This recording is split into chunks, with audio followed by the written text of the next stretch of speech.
Pero hindi ho ganun ang pagkakasunod-sunod, mga babae. Pwede mag-umpisa ang bukol sa breast, afterwards ovary, afterwards thyroid.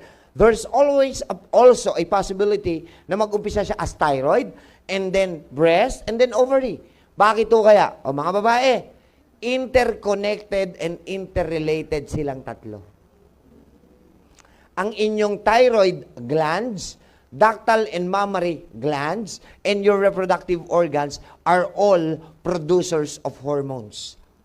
One of the deepest reason bakit kayo may bukol ay dahil sa hormonal imbalance. Hindi balanse yung hormone. Tanong, pag pina-opera nyo yung bukol, naitama ba ang hormonal imbalance? So magkikreate ulit ng panibagong bukol. Kaya dito sa protocol o programang itinuturo ko sa inyo, imbis na ipa-opera bukol, habulin pa po nating matunaw via discipline. Pero dapat, simultaneously, habang tinutunaw, itama na rin natin yung hormonal imbalance.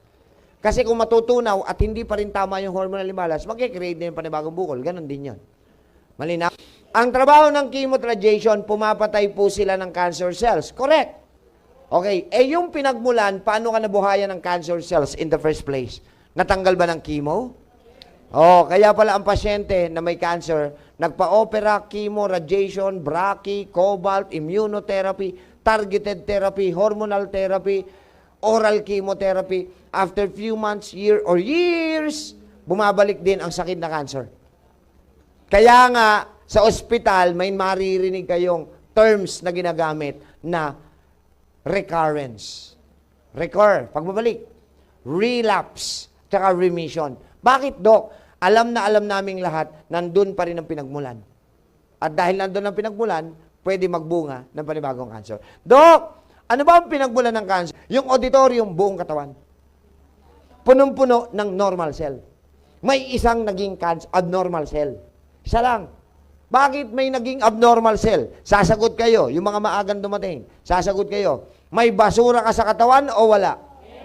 Yung basura, kaya bang mag-create ng abnormalities? See? Malinaw. Dahil sa toxins and waste, it can create abnormal cells. Punto por punto, yun lang yun. Malinaw. Yung isang abnormal cell, nang hikayat ng iba, nakakuha, dumami na silang rebelde.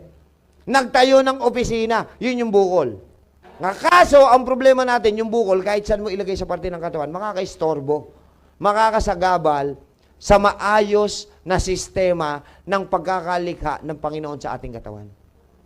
Tandaan nyo, kinreate tayo ng Panginoon perfectly.